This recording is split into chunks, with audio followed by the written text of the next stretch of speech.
हरे कृष्णा। तो आप सभी का बहुत बहुत स्वागत है हमारे संडे स्पेशल लेक्चर में। तो this is divine Sunday lecture. क्योंकि जब भी हमें हरि भक्तों का संग प्राप्त होता है तो वो संडे संडे नहीं रहता, वो संडे डिवाइन संडे हो जाता है।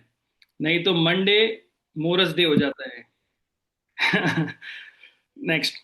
तो थैंक यू वेरी मच। और मैं आप सबसे प्रार्थना करूंगा कि आपका आशीर्वाद मुझ पर बनाए रखें, और आपके आशीर्वाद के बल पर मैं श्रीमद् भागवतम भगवत गीता और जो भी मेरे गुरुजनों से सुना है उसके मैं बोल पाऊं। तो आज हम लोग एक विशेष टॉपिक पे चर्चा करने वाले हैं, और उस टॉपिक का नाम है सेल्फी वर्सेस सेल्फ रियलाइजेशन। तो यहाँ पे सेल्फी और सेल्फ रियलाइजेशन का यहाँ अर्थ है कि किस तरीके से बाहरी वर्ल्ड कार्य कर रहा है, किस तरीके से वह बाहरी आकर्षण पर निर्भर होकर अपना जीवन व्यतीत करते हैं। और जो आत्मबोध होता है, आत्म साक्षात्कार की चीजें होती हैं, उन्हें व्यक्ति छोड़ देता है। व्यक्ति भूल ही जाता है आजकल मोबाइल के युग में कि किस प्रकार से व्यक्ति को भक्ति करना है। तो कई बार ये माया की डोर हमें दिखाई नहीं देती, अब तो अदृश्य रूप से आ गई है। पहले जब फोन वायर्ड होते थे तो दिखाई देते थे, लेकिन अभी मोबाइल जो है अदृश्य रूप से आते हैं, और वो अदृश्य रूप से आते हैं और हमें हमारी भक्ति से रोक देते हैं। एक बार की बात है, एक व्यक्ति की मृत्यु हो जाती है, और मृत्यु होने के बाद वो यमराज जी के पास पहुंचते हैं। यमराज जी के पास जैसे ही पहुंचते हैं, यमराज जी पूछते हैं आप क्या पसंद करेंगे, स्वर्ग में जाना या नरक में जाना। तो व्यक्ति बोलते हैं आप पृथ्वी से मेरा मोबाइल और चार्जर ला के दे दीजिए, फिर आपको जहां भेजना है वहां भेज दीजिएगा।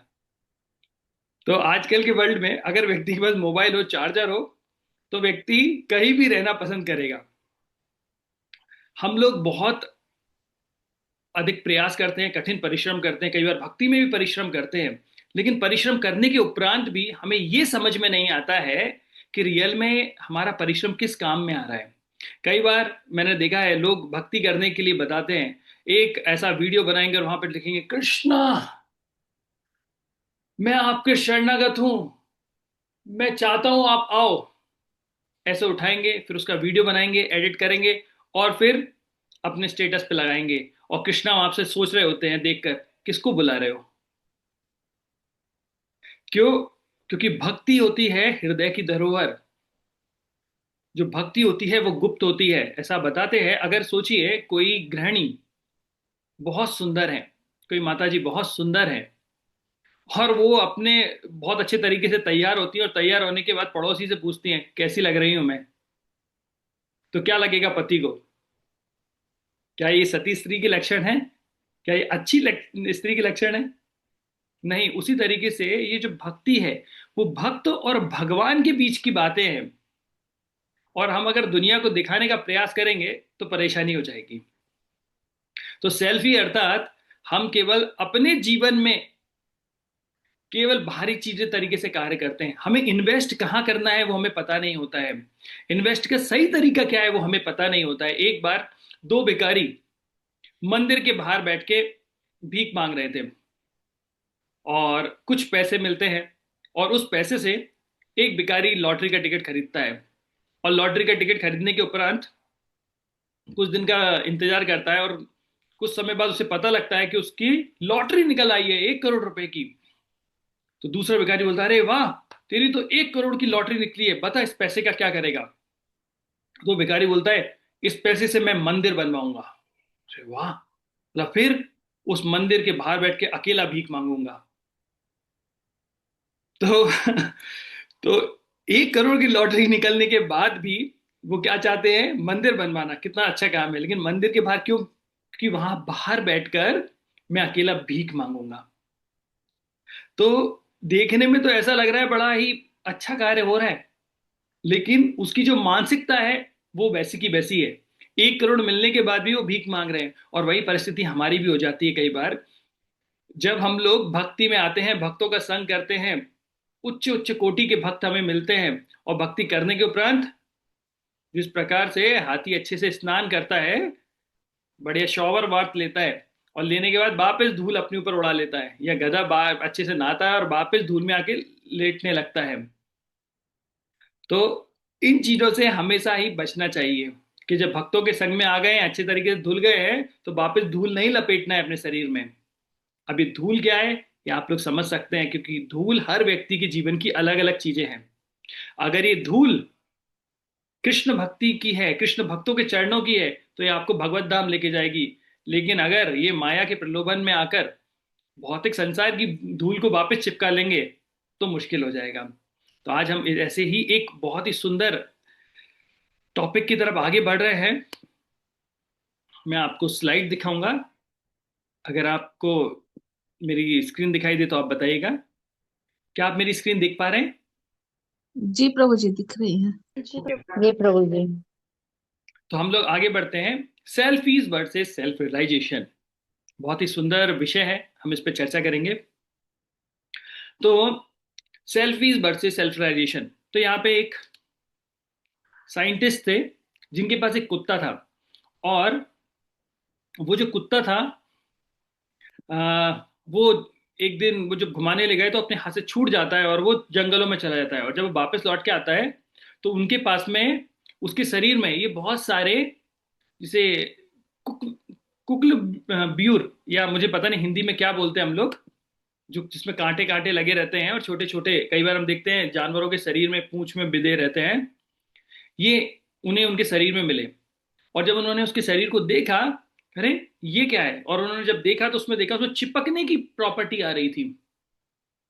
तो इससे उन्हें समझ में आया कि अच्छा, प्रकृति ने इस प्रकार की चीजें बनाई हैं। और वहीं से उन्होंने वेल प्रो, जो आप घर पे चिपकाने का काम करते हैं ना, दो चीजें, तो वेल प्रो का जो आविष्कार हुआ वो वहीं से होता है। तो बोलते हैं कि इंस्पिरेशन व्यक्ति को कभी भी कहीं से भी मिल सकते हैं। इंस्पिरेशन के लिए केवल आपको ऑब्जर्वेशन की जरूरत है, बाकी आपको नेचर में हर चीज मिल जाएगी। अब कुछ लोग पॉजिटिव इंस्पिरेशन लेते हैं, कुछ लोग नेगेटिव लेते हैं। तो देखिए, इन लोगों ने भी कुछ इंस्पिरेशन ली है हेयर स्टाइल की। तो इंस्पिरेशन आपको कहीं भी मिल जाएगी। तो जो गार्बेज की थैलियों को जिस तरीके से बांधा गया है, वैसे जुड़े बांध दिए। अब बात करते हैं, ये जो वर्ड है सेल्फी, ये कहां से आया। तो ऐसा बताया जाता है कि एक व्यक्ति, एक ऑस्ट्रेलिया में एक लड़का था, और वो लड़के ने आ, कुछ थोड़ी ड्रिंक की थी। ड्रिंक करने के बाद वो अपने बर्थडे के बाद जा रहा था, तो उसका एक्सीडेंट हो जाता है। और एक्सीडेंट होने पर उसका जो होंठ है वो कट जाता है। तो वो डॉक्टर को फोन लगाता है, लेकिन ये बता नहीं पा रहा है कि क्या हुआ है मुझे। तो उसने अपने फोन को उल्टा किया और एक फोटो खींचा, और खींचने के बाद भेज दिया। कुछ सोर्स बताते हैं कि उसने वो फोटो सोशल मीडिया पे डाल दिया और उस वर्ड को लिख दिया सेल्फी। तो सबसे पहले 2013 में ये सेल्फी का चलन चालू हुआ। ऑक्सफोर्ड डिक्शनरी ने इस वर्ड को ऑफिशियली अपनी डिक्शनरी में ऐड किया, जिसको बोलते हैं सेल्फी, मतलब खुद के द्वारा खींचा गया फोटो। तो उस जगह से ये सेल्फी का चलन चालू हुआ। और जैसा कि आप लोग सभी जानते हैं कि सेल्फी का चलन अभी इतना हो गया है कि हर जगह व्यक्ति सेल्फी लेता है। कुछ एक्सट्रीम सेल्फीज को हम लोग देखते हैं, आपको समझ में आएगा। देखिए, तो ये बेचारा पायलट अच्छा खासा प्लेन उड़ा रहा था, इतनी पत्नी का फोन आता है, कहाँ हो, अब भी सेल्फी लेके बताओ। तो बेचारा प्लेन से बाहर आके फोटो लेके बता रहा है, प्लेन उड़ा रहा हूं। दूसरा व्यक्ति ये सेल्फी लेता है किसके साथ, आपको दिखाई दे रहा है, शार्क के साथ। कुछ और एक्सट्रीम सेल्फी देखते हैं। तो ये सेल्फी ले रही हैं, अगर थोड़ा प्लस माइनस हो जाएगा तो इनकी सेल्फी पर फोटो चढ़ जाए, मतलब माला चढ़ जाएंगी। तो नजर हटी दुर्घटना घटी, और फिर इसके बाद नुक्ति पुड़ी बटी। तो कुछ और जिनको नोबेल पुरस्कार देना चाहिए, ऐसी सेल्फीज भी हमारे पास हैं। तो बड़ी दुखद परिस्थिति में व्यक्ति ने डाला है कि हमारे यहाँ ये भाई साहब थे, दादाजी थे, पिताजी थे, मामा जी थे, उनका देहांत हो गया। तो उनकी सबके साथ फोटो लेके, सेल्फी लेके व्यक्ति ने डाला है। तो ऐसे व्यक्तियों को नोबेल पुरस्कार देना चाहिए, और बड़े बड़े पुरस्कार देना चाहिए कि इस तरीके के सेल्फी। तो ये युग है जहां व्यक्ति अपने आप को दिखाना चाहता है। तो ये कुछ एक्सट्रीम सेल्फीज के एग्जाम्पल हैं। अब हम चलते हैं आगे। तो जो वर्ड सेल्फी है, SELFIE, सेल्फी, मतलब खुद के द्वारा खींचा गया फोटो। अब हम इसको 6 पार्ट में, इसी वर्ड के जो एक्रोनिम आपको याद रहे, हम उस पर डिस्कस करेंगे। तो मेन 6 पार्ट पे हम डिस्कस करने वाले हैं। पहला S, substance versus show off. पहला है सब्सटेंस वर्सेस शो ऑफ। दूसरा है एडिफिकेशन वर्सेस डिग्रेडेशन। तीसरा है लव वर्सेस लाइक। चौथा है फोकस वर्सेस डिस्ट्रैक्शन। और I means instant gratification versus long term पे ऑफ। और ई मतलब एंजॉयमेंट वर्सेस एनलाइटनमेंट। तो हम मुख्यतः ये 6 पार्ट पर डिस्कस करेंगे। ठीक है, तो आप तैयार हैं सभी लोग इस जर्नी में आगे बढ़ने के लिए? ठीक है।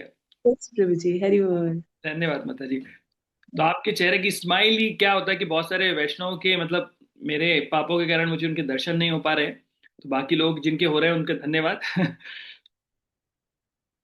तो आपके चेहरे की मुस्कान मेरे लिए आशीर्वाद है, और मैं उसके अनुसार ही आगे बढ़ता जाऊंगा।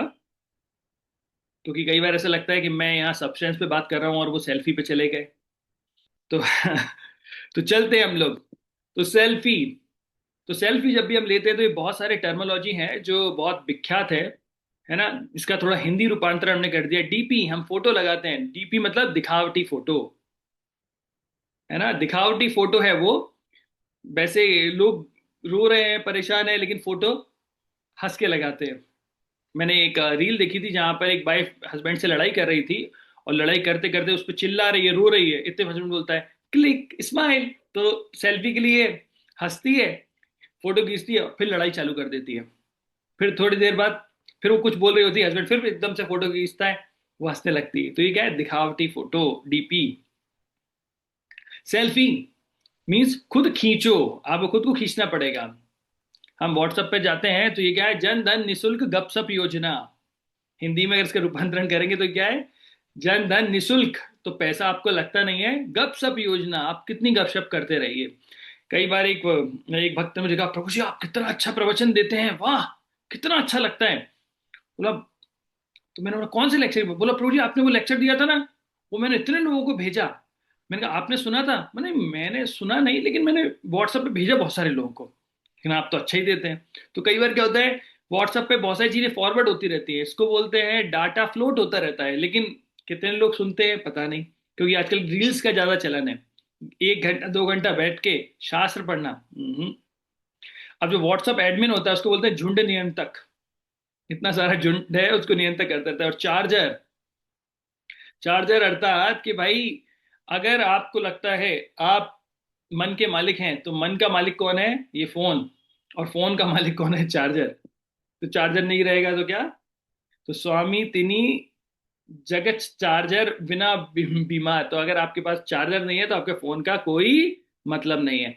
अब हम चलते हैं कि ये सेल्फी था, अब देखते हैं बाहरी वर्ल्ड किस ओर मुड़ रहा है, किस तरीके से आगे बढ़ रहा है, किस तरीके से दिखावटी वर्ल्ड जो है वो आगे बढ़ रहा है। हम कपड़े पहनते थे पहले, अच्छे कपड़े पहनते थे, आजकल का ट्रेंड ये है। और ये सस्ते में नहीं, हजारों हजारों में मिलते हैं। पहले एक अगर छेद हो जाए तो हमारे घर वाले बोलते हैं अरे ये फटे कपड़े पहन के कहाँ घूम रहे हो, है ना। और आजकल का चलन ये है। और ये कपड़े कैसे हैं? बहुत ही महंगे मिलते हैं।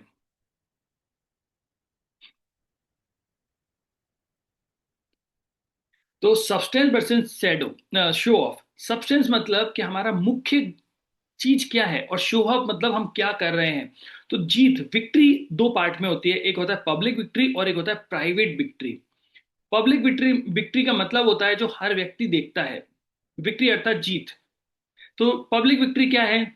जो आपके अचीवमेंट्स हैं, जो आपकी डिग्रीज हैं, जो आपके पास सर्टिफिकेट्स हैं, जो आपने पढ़ाई की है, जो आपके पास घर है, दौलत है, सम्मान है, हर चीज जो है वो आपकी पब्लिक विक्ट्री है, जो हर व्यक्ति देखता है ना। एक बड़े से घर में एक लंबी सी गाड़ी होती है, उसमें सुंदर सी वाइफ उतर के आती है, या कोई, आजकल वाइफ कहना मुश्किल है, हर व्यक्ति को वाइफ नहीं बोल सकते जो हस्बैंड के मतलब व्यक्ति के साथ रह रहे हैं। तो एक लड़की उतर के आती है। तो ये क्या है? पब्लिक विक्ट्री है। तो पब्लिक विक्ट्री क्या होती है? जो हर व्यक्ति देखता है, हर व्यक्ति जो देखता है, एक बड़ी सी नौकरी, आप मतलब एक बड़ी सी कंपनी में आप नौकरी कर रहे हैं, मतलब आप बहुत बड़े व्यक्ति के नौकर हैं, है ना। और मतलब जितने बड़े नौकर आप बनते जाते हैं, आप अपने बारे में बताते रहते हैं कि मैं इतना बड़ा नौकर हूं, इतनी बड़ी मैंने डिग्री ली, मैंने ये सब कुछ किया। तो ये सारी चीजें क्या है? पब्लिक विक्ट्री है। दूसरी होती है प्राइवेट विक्ट्री, अर्थात आपकी प्राइवेट जीत। प्राइवेट जीत में आता है आप किस प्रकार का आचरण करते हैं, आप दूसरों के साथ कैसा व्यवहार करते हैं, आप किस प्रकार से भक्ति कर रहे हैं, आपका जब। ये प्राइवेट का मतलब होता है जिसे कोई और नहीं देख रहा होता है, जो कोई और नहीं जानता है। आप सुबह उठते हैं, नहीं उठते हैं, आप जब अच्छे से कर रहे हैं, नहीं कर रहे हैं, आप जब के समय बातें कर रहे हैं, फोन चला रहे हैं, या कोई और काम कर रहे हैं, ये कौन देख रहा है? आप और कृष्ण, और कोई दूसरा व्यक्ति नहीं है। आप लोगों से कैसा व्यवहार करते हैं, आपकी मानसिकता कैसी है, लोगों के प्रति आपका कैसा व्यवहार हो रहा है, ये आपकी प्राइवेट विक्ट्री है। आपके जीवन में डिसिप्लिन कैसा है, आप कैसे अनुशासन करके रह रहे हैं, भक्तों के प्रति आपका क्या प्रेम है, वो दिखाई दे रहा है। पब्लिक विक्ट्री मतलब जहां हम सबको शो ऑफ करके दिखा रहे हैं, अरे ऐसा है वैसा है, अरे ठंड बहुत पड़ रही है तो मुझे लगता है कि भक्तों को कुछ करना चाहिए, तो मैंने अभी कुछ कंबल खरीदे, बोला भक्तों को दान कर दिया। भक्त हैं, कृष्ण भक्ति में लगे हुए हैं, अच्छी बात है भाई। लेकिन ये पब्लिक विक्ट्री सबको बता रहे हैं, लेकिन दान के नियम होते हैं। ऐसा बोलते हैं कि दान अगर राइट हाथ से किया जाए तो लेफ्ट हाथ को नहीं पता लगना चाहिए कि आपने दान किया है ना। तो पहले वाले लोग गुप्त दान देते थे, उसके पीछे कारण ये है क्योंकि अगर आप दान को बता रहे हैं तो इसका मतलब आपने उसके फल को खो दिया है। तो दान अगर पूजा लाभ प्रतिष्ठा के लिए किया जाएगा तो दान दान नहीं रहेगा। तो अगर आपके हृदय में भक्तों को देख के करुणा का भाव आया और आपने उनके लिए कुछ गिफ्ट दिए, वो भक्ति है। लेकिन उसमें लिखवा दिया फलाने सिंह ढिकाने सिंह ने यह दान दिया है स्वर्गीय इनकी उसमें, या उनके इसमें, या इनके इसमें, कहाँ बचा है? क्योंकि जब वो कोई बोलता है ना कि ये चीजें मुझे इन्होंने दी थी, तो वहां पे एक हल्का सा हमारे ईगो को खुशी होती है कि मैं देने वाला बन गया हूँ, दाता हो गया हूँ। और हम वही करना चाहते हैं, भगवान बनना चाहते हैं, तो एक दाता वाली याद। तो प्राइवेट विक्ट्री क्या बोलती है? लोग पहन रहे हैं लेकिन उनको पता ही नहीं है कि किसने दिया है ना। चीजें बन गई, आप जिस मंदिर में गए वहीं आपको धक्का देके निकलो निकलो, हो गया रास्ता दर्शन, चलो आगे बढ़ो, और आप बोलो मैंने 1 करोड़ दिया था इस मंदिर में, और वो एक धक्का देके निकाल रहे हैं। तो वहां से आपकी भक्ति तो बढ़ जाएगी और ईगो कम हो जाएगा। तो ये प्राइवेट विक्ट्री है। तो प्राइवेट मतलब आपका और भगवान के साथ संबंध क्या है, वो प्राइवेट है। आपका आपके शरीर के साथ क्या संबंध है, दुनिया उसको नहीं देख रही है। दुनिया क्या देख रही होती है? देखिए, मिस वर्ल्ड को दुनिया देखती है, उसकी ब्यूटी को लाया करती है, लेकिन पास में कोई सुंदर स्त्री है क्या? मदर टेरेसा कितनी सुंदर है, नहीं। लेकिन वो पब्लिक विक्ट्री नहीं है, वो प्राइवेट विक्ट्री है। उन्होंने जो कुछ किया सेल्फलेसली किया, वो रियल ब्यूटी है ना। पास में जैसे हमने देखा कि ये एक बॉडी बिल्डर व्यक्ति खड़ा हुआ है, उसमें बहुत सारी शक्ति है, लेकिन पास में महात्मा गांधी हैं, जिन्होंने अपनी प्राइवेट विक्ट्री विक्ट्री से बताया कि शारीरिक क्षमता होने से व्यक्ति नहीं जीतता है, व्यक्ति जीतता है अपने आचरण से, सम्मान से। ये मैंने केवल एक एग्जाम्पल के लिए बताया, ऐसे बहुत सारे एग्जाम्पल्स हो सकते हैं जहां हम देख सकते हैं पब्लिक विक्ट्री और प्राइवेट विक्ट्री में। मिस वर्ल्ड को लोग कितना टाइम याद रखेंगे? थोड़े टाइम तक फोटो लेंगे, भूल जाएंगे, है ना। लेकिन अगर लोगों से आजकल कोई पूछते हैं कि किस नेता को पसंद करोगे, तो एक नाम आया था कि कुछ कुछ नाम बता दिए कि ये फिल्म स्टार, ये क्रिकेटर, या फिर रतन टाटा, तो बोलते रतन टाटा, क्योंकि वो प्राइवेट विक्ट्री थी। उन्होंने दिलों पे राज किया, उन्होंने चीजों पे राज नहीं किया, है ना। तो सुंदरता क्या होती है? सुंदरता वो होती है जो आप अपने आप में फील करते हैं, ना कि वो जो आप मिरर या कांच में देखते हैं। Beauty is what you feel about yourself, not about what you see in the mirror. तो ब्यूटी अर्थात सुंदरता वो नहीं होती जो आप कांच में देखते हैं। ब्यूटी क्या होती है? ब्यूटी वो होती है जो आप अपने आप को फील करते हैं। और ब्यूटी वो होती है जो दूसरे आपके बारे में फील करते हैं। जब कोई कृष्ण भक्त जाता है, किसी की मदद करता है, उसे प्रसाद देता है, उसे हरि नाम देता है, और उसके जीवन में जो परिवर्तन आता है, उसके बाद रियल ब्यूटी उसको दिखाई देती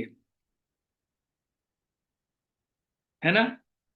सबसे ब्यूटीफुल पर्सन कौन दिखाई देता है? श्रील प्रभुपाद जी।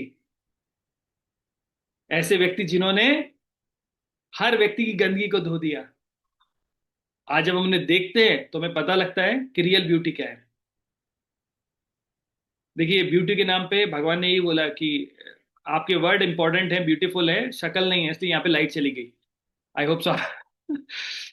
हाँ।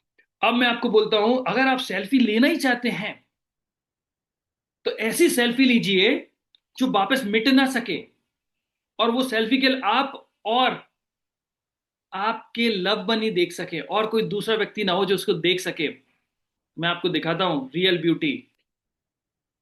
बंदर है मगर सुंदर है। तो रियल ब्यूटी ये है, और उन्होंने रियल सेल्फी ले रखी है। हनुमान जी ने पहली सेल्फी ली थी, और वो सेल्फी कहाँ ली थी? अपने हृदय में ली थी। और वो सेल्फी हमेशा रहती है। लोग पूछ रहे थे सेल्फी सेल्फी दिखाइए, तो हनुमान जी दिखाते हैं। बोलिए सियावर रामचंद्र भगवान की जय, पवन सुत जय। हनुमान की जय। तो ऐसी सेल्फी लीजिए कि राम दरबार आपके हृदय में आ जाए, सीता राम सदा ही हृदय में आए। तो भगवान से प्रार्थना कीजिए कि भगवान, सेल्फी अगर खींचना ही है और आप चाहते हैं मैं खींचूं, तो एक बार हनुमान जी जैसी सेल्फी खींचूं। हनुमान जी खुद सुंदर नहीं है, लेकिन हृदय में जो उन्होंने धारण किए वो बहुत सुंदर है, इसलिए वो सुंदर हो गए हैं। तो ये क्या है? रियल सेल्फी है। तो पहला हम लोगों ने एस देखा, सब्सटेंस वर्सेस शो ऑफ। अब हम ई की तरफ आगे बढ़ते हैं। बोलने को मेरे पास बहुत कुछ है उसके अंदर, लेकिन भावभक्ति.com में बह जाएंगे तो फिर प्रॉब्लम हो जाएगी, इसलिए। तो ई मतलब एडिफिकेशन वर्सेस डिग्रेडेशन। तो एडिफिकेशन मतलब आपके अंदर कितना इंप्रूवमेंट हो रहा है चीजों को लेके, या फिर आपका पतन हो रहा है। तो उद्रेत आत्मना, आत्मना मतलब 6.5 भगवत गीता श्लोक बोलते हैं कि व्यक्ति को अपने मन के द्वारा अपना उद्धार करना चाहिए। और मन जो है वही व्यक्ति का परम मित्र है, और वही परम शत्रु भी है। अगर आप अपने मन के द्वारा अपना उद्धार कर पाएंगे तो क्या होगा? आप आगे बढ़ जाएंगे। लेकिन अगर आप उस मन को जीत नहीं पाए तो वो मन आपका शत्रु बन जाएगा। ठीक है। तो हम लोग आगे बढ़ते हैं। और जो काइट है, जब एक बच्चा पतंग उड़ाता है तो वही काइट, पतंग को काइट कहते हैं, और काइट वर्सेस लाइफ, हम उस पे आगे बढ़ते हैं। तो हमने दो चीज लेकर चल रहे हैं यहाँ पे। Kite equals to life. तो एक जो पतंग जब हम उड़ाते हैं तो पतंग ऊंची जाती है, हाई जाती है, उसकी तीन क्वालिटी होती हैं, तब वो उड़ सकती है अच्छे से। एक तो वो हाई जाती है, और हाई अर्थात ऊंची जाने के लिए उसके पास क्या होना चाहिए? सोर्स के साथ कनेक्टिविटी होनी चाहिए, अर्थात धागा होना चाहिए। तो धागा होना चाहिए जिससे उसकी कनेक्टिविटी हो, जिससे वह ऊंची जा सके। सॉरी। और फेवरेबल विंड अर्थात वायु, हवा भी होनी चाहिए, क्योंकि अगर हवा नहीं होगी तो पतंग उड़ेगी कैसे? तो क्या क्या है तीन चीजें? पहली, पतंग को ऊंचा जाना चाहिए। अगर पतंग ऊंची नहीं जाएगी तो क्या होगा? गिर जाएगी। तो पहला हाई, ऊपर जाना चाहिए। दूसरा, वो हमेशा सोर्स से कनेक्टेड होना चाहिए, धागे से कनेक्ट होना चाहिए। और तीसरा, फेवरेबल विंड, हवा की दिशा में ही उड़ना चाहिए, विपरीत दिशा में वह कभी उड़ नहीं पाएगी। तो हाई, तो ऊर्ध्व गच्छति सत्वस्त, अर्थात जो सतोगुणी व्यक्ति होते हैं वो कहाँ जाते हैं? वो उच्च लोकों में जाते हैं। जो रजोगुणी व्यक्ति होता है वो मध्यस्थ, अर्थात वो बीच में अर्थ में रह जाते हैं। और जो तमोगुणी व्यक्ति होते हैं वो कहाँ जाते हैं? बिल्कुल नीचे जाते हैं, हेलिश लाइफ में जाते हैं। तो जो व्यक्ति सतोगुण में स्थित होता है, कम भक्ति में रह, भक्ति किस में होती है? शुद्ध सतोगुण में होती है। लेकिन उस शुद्ध सतोगुण तक आने के लिए व्यक्ति को कम से कम सतोगुण में आना पड़ेगा। और जब तक व्यक्ति सतोगुण में नहीं आएगा, भक्ति उससे नहीं होगी। वो व्यक्ति कितना भी प्रयास कर ले, आप कितनी भी अच्छी चीजें उन्हें बता दीजिए, वो क्या बोलेंगे पता है आपको? क्या बात कर रहे हैं प्रभु जी, बचपन में बचपन की बातें, अभी तो खेलने की टाइम है हमारा, मस्ती करने का, एंजॉय करने की लाइफ है, और आप क्या बात कर रहे हैं हमसे? बचपन में बचपन की बातें जब बूढ़े होंगे तब करेंगे, क्यों? क्योंकि उन्हें ये चीज समझ में नहीं आएगी, और जो व्यक्ति सतोगुण में है उसको धीरे से समझ में आ जाती है। तो जो पतंग का जो मेन पर्पस है वो है ऊंचा उड़ना, हाइट जाना, और वो धागे के जरिए जा सकते हैं।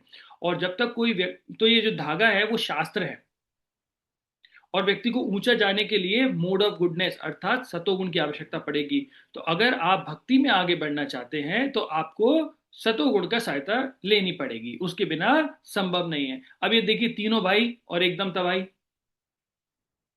है ना? तीनों भाई, अभी तीनों भाई जो थे, ये तीनों बेस्ट एग्जाम्पल हैं तीनों गुणों का। तो यहाँ पे सबसे बड़े भाई रावण जी, वो किस गुण में थे? रजोगुण में, मोड ऑफ पैशन। हमारे कुंभकर्ण भैया जो सोते रहते थे, वो किस में थे? तमोगुण में थे। और विभीषण जी काय में थे? मोड ऑफ गुडनेस में थे। तो जब तक आपको, सॉरी, जब तक आप सतोगुण में नहीं रहेंगे तब तक आप आगे नहीं बढ़ पाएंगे। तो पतंग को ऊंचा उड़ने के लिए हाई जाना पड़ेगा, और जितना ऊंचा जाएंगे उतने अच्छे से स्टेबल हो पाएगी। और व्यक्ति को भक्ति में रहने के लिए एक उड़ान रखनी पड़ेगी। आपको याद होगा, मैं लास्ट टाइम आपको एक एग्जांपल दिया था कि एक चील या बाज एक नदी के ऊपर से जब उड़ती है तो वो नदी में देखती है, क्या देख रही होती है? वो देख रही होती है कौन सी मछलियां हैं जो सतह पर हैं, है ना? और वो जाती है अपनी चोंच से पकड़ के खा लेती है। तो वो चील या बाज उस मछली को खा सकती है जो सतह पर होती है, लेकिन जो गहराई में चली गई उसको कभी छू नहीं पाएगी। उसी तरीके से जो व्यक्ति अपनी भक्ति में गहराई में नहीं गया है उसको माया देवी झट्टे से पकड़ लेती है, लेकिन जो व्यक्ति गहराई में चला गया है उसको रोक पाना मुश्किल है। तो इसलिए पहला गुण क्या हो गया? सतोगुण में रहना पड़ेगा हमें। अब अगर कोई व्यक्ति सोर्स से कनेक्ट नहीं होता, है ना, जैसे हमने बताया था ना, पतंग को मतलब ऊंचा जाएगी तो सही, पहला ऊंचा जाने के लिए सतोगुण चाहिए। दूसरा, लगातार कनेक्टिविटी चाहिए। लगातार कनेक्टिविटी के लिए, कनेक्शन के लिए क्या चाहिए? उसे धागा चाहिए, धागा से कनेक्ट रहना पड़ेगा। उसी तरीके से एक व्यक्ति को आगे बढ़ना है भक्ति में भी, तो उसे शास्त्रों की आवश्यकता लगेगी। बिना शास्त्रों के ये संभव नहीं है, वर्तते काम कार्यता। और अगर व्यक्ति शास्त्रों को सराहना नहीं लेगा तो क्या होगा? ना सा सिद्धि मापनोति ना। तो मापनोति मतलब सिद्धि, अर्थात सफलता नहीं मिलेगी बिना शास्त्रों के। ना सुखम, ना सुख प्राप्त होगा, ना परम गति, ना परम गति की प्राप्ति होगी। तो हमें जरूरी है सोर्स से, अर्थात अपने शास्त्रों से कनेक्टिविटी के साथ।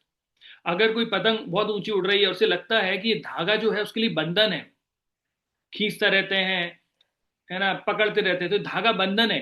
तो अगर उस धागे को काट दिया जाए तो पतंग का कोई अस्तित्व बचेगा? है ना? फिर राजेश खन्ना का गाना गाना पड़ेगा, ना उमंग, ना जीवन में उमंग है ना तरंग है, मेरे जीवन क्या है, कटी पतंग है। तो ना तरंग बचेगी ना उमंग बचेगी। तो अगर भक्तों के जरिए आपको प्रेम रूपी कष्ट आ रहे हैं, कुछ परेशानियां आ रही हैं, कुछ दिक्कतें आ रही हैं, रखिए, ये जीवन का सार है। ये भक्ति की आगे बढ़ने के निशाने हैं। लेकिन और भक्तों से दूर चले जाएंगे, कुछ मिलेगा? कुछ नहीं मिलेगा। तो यहां पर शास्त्रों के बारे में बता दिया गया है मेन, कि अगर आप शास्त्रों के सहारे आगे बढ़ते रहेंगे तो आपको सफलता गारंटेड मिलेगी। और शास्त्रों से विमुख हुआ तो ना तो उसे सिद्धि अर्थात सफलता मिलेगी, ना सुख प्राप्त होगा, और ना ही परम गति प्राप्त होगी। तो व्यक्ति क्या करता है कनेक्ट रहने के लिए? जैसे चाहे आप शरीर में भी अगर लगातार एक्सरसाइज करते रहेंगे तो शरीर की मसल्स अच्छी रहेंगी, है ना? फोन, अगर उसमें सिम है और सिम में नेटवर्क आ रहा है तो आप आगे बढ़ पाएंगे, आप सुन पाएंगे, कॉल उठा पाएंगे। लेकिन फोन में सिम नहीं है, नेटवर्क नहीं आ रहा है, तो फोन कोई मतलब का नहीं बचता है, डेड हो जाता है। तो बिना शास्त्र के हमारे कोई मतलब नहीं है। कई बार लोग क्या करते हैं, इधर का सुनते हैं, उधर का सुनते हैं, इनको मानते हैं, उनको मानते हैं, और फिर अंत में क्या होता है? कुछ नहीं मिलता है उनको, है ना? इसलिए जो व्यक्ति बिल्कुल अपनी ईमानदारी के साथ एक पथ पर आगे बढ़ता है, उस व्यक्ति को सफलता मिलने के बहुत अधिक चांस होते हैं। अब यहाँ बताया being a male is a matter of birth. अगर कोई व्यक्ति पुरुष पैदा हुआ है तो ये उस केवल जन्मजात के कारण है। लेकिन वो व्यक्ति आदमी बन गया है, मैन बन गया है, तो वो मैटर करता है उसकी एज पर कि वो उसकी मैच्योरिटी क्या है। लेकिन being a gentleman is a matter of choice. तो उसी तरीके से ऐसा मत बोलिए केवल मेल की बात है, अगर कोई फीमेल है वो भी बर्थ के कारण है। और अगर वो अच्छा काम कर पा रही है तो मैटर करता है उसकी एज पर, कितनी मैच्योरिटी है। लेकिन जेंटलमैन या जेंटल वुमन बनना है तो ये चॉइस पे डिपेंड करेगा। हर बार जब आप लाइफ में आगे बढ़ेंगे तब आपके पास चॉइस ही होगी। गौर गोपाल भी बताते हैं कि लाइफ स्टार्ट विद बी, जन्म मतलब व्यक्ति का जीवन चालू होता है बी बर्थ के साथ, एंड होता है डी डेथ के साथ, इन बिटवीन एक वर्ड है सी चॉइस। तो ये चॉइस हमेशा आपके पास रहेगी। भक्ति करनी है या नहीं करनी है, सुबह उठना है कि नहीं उठना है, चार नियम पालन करना है या नहीं करना है, तो हमेशा आपके पास ये चॉइस रहेगी। और जो चॉइस आप लेते जाएंगे उसके अनुसार आप आगे बढ़ते जाएंगे। अब लास्ट काइट के लिए फेवरेबल विंड। तो फेवरेबल विंड अर्थात अनुकूल वायु। तो अनुकूल वायु मतलब होता है भक्तों का संग। देखिए जब पतंग उड़ती है हवा दिखाई नहीं देती है, लेकिन हवा को आप महसूस कर सकते हैं कि जब हवा चल रही है तो पतंग उड़ रही है, हवा नहीं चल रही तो पतंग नहीं उड़ पाएगी। तो हमारी भक्ति चल रही है, उसका मूलभूत कारण है भक्तों का संग होना। और जहां पर ये भक्तों का संग हमें नहीं मिला, वहां पर हमारी पतंग में भले ही कितना भी डोर हो, कितना भी अच्छा मंजा हो, वो पतंग गिर जाएगी नीचे। तो हमें क्या करना पड़ेगा, भक्तों के संग में रहना पड़ेगा। और भक्तों का संग ही है जो हमें आगे बढ़ाएगा। तो सारी चीजें, ऐसा बोलते हैं अगर आपके जीवन में कुछ अच्छा नहीं हो रहा, कुछ परेशानी आ रही है, तो केवल और केवल भक्तों के साथ बैठ जाइए, आपको जीवन की हर सिद्धि प्राप्त हो जाएगी। समय लगता है, ऐसा नहीं है कि एकदम से सब होगा, समय लगेगा, है ना। तो मैंने एक भजन सुना था, उसमें बोलते हैं, सोच समझ के सौदा करिए, ये नंद का लाला बड़ा व्यापारी। तो क्या है, सोच समझ के सौदा कीजिएगा कि नंद का लाला बड़ा व्यापारी। नंद के लाला मतलब कृष्ण जी, बिल्कुल हाँ। तो वो क्या है, बड़े व्यापारी हैं। तो आप सोचिए कि ऐसे ही कोई काम हो जाएगा, नहीं। एक बार एक साइंटिस्ट थे जो कभी भगवान में विश्वास नहीं करते थे, है ना, कभी विश्वास नहीं किया। एक बार खोज करते हुए जंगल में पहुंच गए। जंगल में जाते हैं और जंगल में जाकर देख रहे होते हैं तो देखते हैं एकदम सामने शेर आके खड़ा हो जाता है। घबरा जाते हैं और ऊपर से बोलते हैं, हे भगवान, मैंने आज तक तुझे नहीं माना, कभी नहीं माना, विश्वास नहीं किया, लेकिन आज अगर तू है तो मुझे शेर से बचा के दिखा। शेर थोड़ा पीछे हट जाता है, उसके चेहरे पर मुस्कान आती है कि शेर पीछे हटता है 2 कदम और एकदम झपट्टा मार के उसे खा जाता है। तो जीवन भर तुमने भगवान को नहीं माना, आज जब मौत सामने खड़ी हो गई है, परेशानियां आ गई हैं, तो भगवान को बोल रहे हो कि आप हो तो मुझे बचा के दिखाओ, तो आपका अस्तित्व है। तो अगर शेर से अगर भगवान ने बचा लिया तो भगवान है, नहीं तो नहीं है भगवान। तो नंद का लाला बड़ा व्यापारी, वो ऐसे नहीं करेंगे। जीवन भर तक जो व्यक्ति घिसता रहता है, भगवान की सेवाएं करता रहता है, फिर भगवान देखते हैं अच्छा ये रियल भक्त है ना, ये सब्सटेंस कैरी कर रहा है, ये आगे बढ़ रहा है। ठीक है, तो हमने 3 चीजें देखी हैं, मैं आपको बता देता हूं। इस सेकंड इसमें लाइफ इक्वल्स टू काइट के अंदर गो हाई मतलब cultivation of mode of goodness, stay connected to source अर्थात जुड़े रहना। वो कैसे हो सकता है, वो स्क्रिप्चर पढ़ के हो सकता है, ग्रंथों के माध्यम से। और फेवरेबल विंड मतलब भक्तों का संग, सैंडली एसोसिएशन। अब थर्ड पार्ट पे हम आगे बढ़ते हैं, लव वर्सेस लाइक्स। क्योंकि आजकल के दौर में क्या चल रहा है, आजकल के दौर में व्यक्ति प्रेम करने की जगह लाइक में लगा रहता है। हिज होलीनेस राधना स्वामी महाराज बताते हैं कि आजकल के दौर में लोग चीजों से प्रेम करते हैं और लोगों को इस्तेमाल करते हैं, जबकि लोगों से प्रेम करना चाहिए और चीजों को इस्तेमाल करना चाहिए, लेकिन लोग उल्टा करते हैं, चीजों को प्रेम करते हैं और लोगों को इस्तेमाल करते हैं। हमें बदलना है। हमारी जिंदगी आजकल वर्चुअल पॉपुलैरिटी पे आ गई है। कितने लोग मेरी उसको लाइक कर रहे हैं, कितना कमेंट कर रहे हैं, शेयर कर रहे हैं, मैं कितना फेमस होता जा रहा हूँ। पहले मैं जब भक्ति में आया था तो दासानुदास था, अब मैं दास बन गया हूँ। धीरे धीरे मेरी प्रगति होती हुई मैं प्रभु बन गया हूँ, और अब देखिए कुछ दिनों बाद मैं महाप्रभु बन जाऊंगा। तो तो हमें दास से दासानुदास और दासानुदासानुदास बनना है, ना कि प्रभु बनना है या महाप्रभु बनना है। तो ये इक्वेशन याद रखना है, L1 + F = लाइफ। तो लाइफ मतलब L मतलब लव। तो उस लाइफ के अंदर मेन जो होना चाहिए वो लव होना चाहिए। आप इसको लव को लाइक भी बोल सकते हो, तो वो लाइफ शो ऑफ वाली लाइफ हो जाएगी।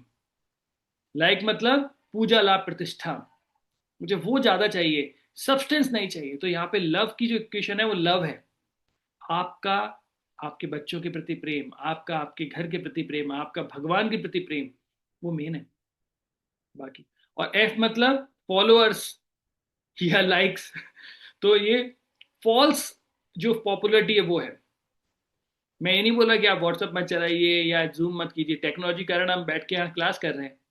हाँ, लेकिन बोला देखो मगर प्यार से, ट्रकों के पीछे लिखा रहता है देखो मगर प्यार से।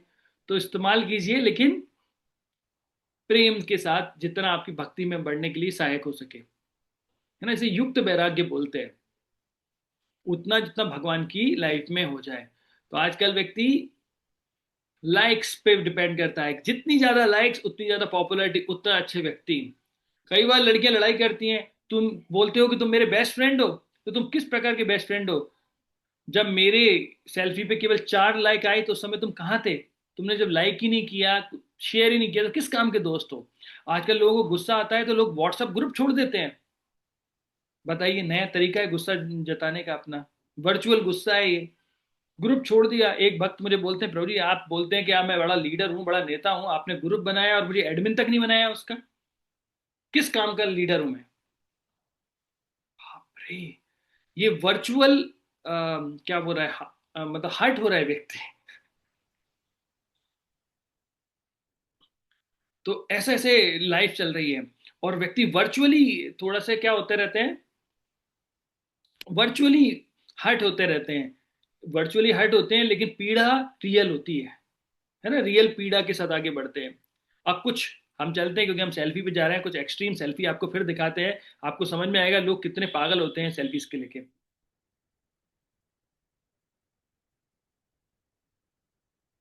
पीछे बम फूट गया है और व्यक्ति सेल्फी लेके बता रहा है मैं अभी स्पॉट पे हूं, और यहां पर अभी अभी एक जोरदार धमाका हुआ है। एक व्यक्ति ऊंट के साथ ले रहे हैं, ऊंट सिर खा रहा है फिर भी। आजकल की फैमिली लाइफ कैसी हो गई है? अगर हम फैमिली लाइफ के बारे में बताएं, फैमिली आजकल की ऐसी हो गई है। कई बार हम भगवत गीता देने जाते हैं, लोग बोलते हैं प्रभु जी है घर में है भगवत गीता रखी हुई है। तो उनसे बोले देखो, जैसे फोन सबके अपने अपने होते हैं, तो भगवत गीता भी तो अपनी अपनी होनी चाहिए। अरे जैसे बीवी मेरी होती है, बीवी हमारी नहीं होती है। किसी व्यक्ति से बोलेंगे कि ये कौन है, ये बोले मेरी पत्नी है। बोले किसकी पत्नी है? आपकी पत्नी है, हमारी पत्नी है? तो पत्नी मेरी होती है तो मेरी पत्नी, हमारी पत्नी नहीं होती। वैसे ही भगवत गीता मेरी होगी, भगवान मेरे हैं, भक्ति मैं कर रहा हूं। तो यहाँ पर फैमिली ट्रेडिशन आज ऐसा हो गया, सबके पास फोन है और सब अपने फोन में वर्ल्ड में रखे हुए हैं। ऐसा बता रहे हैं कि मुंबई लोकल ट्रेन में जो झगड़े होते थे, अब वो झगड़े कम हो गए हैं। क्योंकि पहले झगड़े करने के लिए व्यक्ति को इधर उधर देखना पड़ता था, आजकल हर व्यक्ति नीचे, इतने विनम्र हो गए, बस नीचे सिर करके ही रहते हैं, नीचे सिर करके देखते रहते हैं।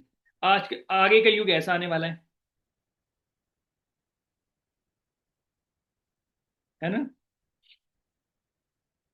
और लेकिन इसके कारण क्या हो गया है, आजकल बच्चों में ऑटिज्म की भी प्रॉब्लम आ गई है। 6 महीने 8 महीने के बच्चे को लोग टैब, फोन, ये सब कुछ दे देते हैं। तो क्या होता है, स्क्रीन के अराउंड चुप तो रहता है, देखता रहता है, चुपचाप अपना काम करता रहता है। मम्मी अपना काम करती रहती है, मम्मी रील बनाती रहती हैं, अपना खाना बनाती रहती हैं, कभी कुछ कुछ करती रहती हैं। और बच्चे क्या करते थे, फोन में देखते हैं, इसके ना ऑटिज्म हो जाता है, बच्चे बोल नहीं पा रहे हैं। और ये बीमारी बहुत ज्यादा बढ़ रही है आजकल। इवन आजकल ये बीमारियां इतनी हो गई हैं कि लोग अगर डॉक्टर को ये बताने जाएंगे कि मुझे कुछ बीमारी हो गई है, तो कैसे बताएंगे? वो भी आजकल टेक्नोलॉजी के टर्म में बताते हैं। तो बोलते हैं कि ना जाने जिंदगी का ये कैसा दौर है, आदमी खामोश पर ऑनलाइन पर शोर है। तो ऑनलाइन का शोर है, तो एक व्यक्ति टेक्निकल पर्सन जो इंजीनियर थे वो डॉक्टर से आके बोलते हैं कि डॉक्टर साहब, सुबह से मेरे पेट में अनलिमिटेड डाउनलोडिंग हो रही है और उसके साथ बहुत सारी विभिन्न प्रकार की रिंगटोनें भी बज रही हैं अंदर से, है ना। और अभी मैं देख रहा हूं पेट में कोई बैलेंस नहीं बचा है, और जैसे ही मैं रिचार्ज करता हूं वैसे ही वो बैलेंस क्या दिखाता है? नील बैलेंस दिखाता है। क्या आप इस प्रकार के जो आपने सब्सक्राइब कर दिया है ऐसे इसको डिस्कनेक्ट करेंगे, इस सारी चीजों को, इस ऑफर को डिस्कनेक्ट करेंगे? वो लूज मोशन के बारे में बता रहे हैं। लूज मोशन मतलब दस्त उनको लगे हैं, उसके बारे में बता रहे हैं कि मैं सुबह से ही क्या हो रहा है, पेट में अनलिमिटेड डाउनलोडिंग हो रही है, मैं बार बार जा रहा हूं, और उसके साथ डिफरेंट रिंगटोन, अलग अलग प्रकार की आवाजें भी आ रही हैं, और अभी नो बैलेंस, पेट में कुछ बचा नहीं है। और जैसे ही मैं कुछ खाता हूं तो क्या होता है? नील बैलेंस दिखाई देता है। नील मतलब कुछ बचा ही नहीं है, कृपया करके इस बीमारी से मुझे बचाएं। तो इसे टेक्निकली टर्मिनोलॉजी में बता रहे हैं। आजकल व्हाट्सएप टेक्नोलॉजी भी आ गई है, सॉरी व्हाट्सएप गीता भी आ गई है, फेसबुक भी चलता रहता है। मैं उस पर नहीं जाता हूँ क्योंकि बहुत लंबा खिंच जाएगा हमारा समय। तो आजकल जीवन कैसा हो गया है? कट कॉपी या कॉपी पेस्ट वाली लाइफ हो गई है।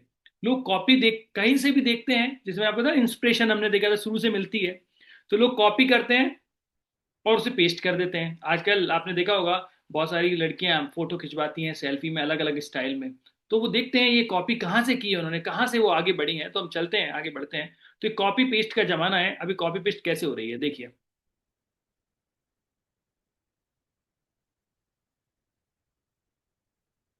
तो ये जीप निकाल निकाल के उन्होंने की है, तो ये कॉपी उन्होंने कहाँ से की है? मतलब यहाँ किसी को हर्ट करने का मेरा कोई वो नहीं है, जस्ट और दिखाते हैं आपको।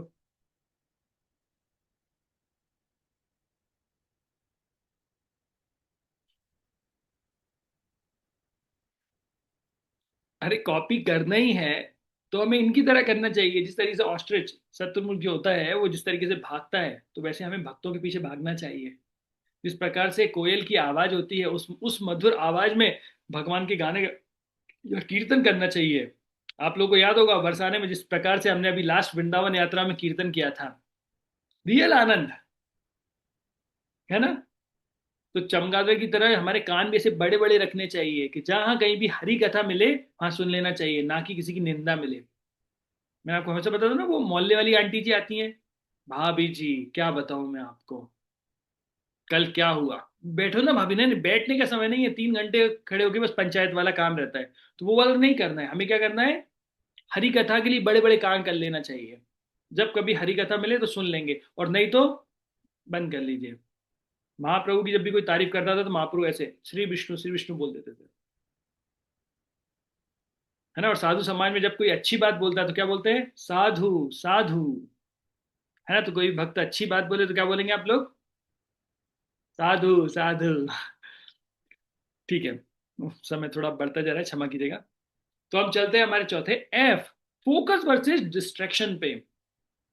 तो अगर हमें जीवन में सक्सेस, सफलता चाहिए, अभी सफलता कहीं पर भी हो सकती है। देखिए मैं आपको बता रहा हूँ, ये सफलता एक विद्यार्थी के जीवन की हो सकती है, एक गृहिणी के जीवन की हो सकती है, एक व्यक्ति के जीवन की हो सकती है, एक डॉक्टर के जीवन की हो सकती है। तो ये सफलता हर व्यक्ति चाहता है।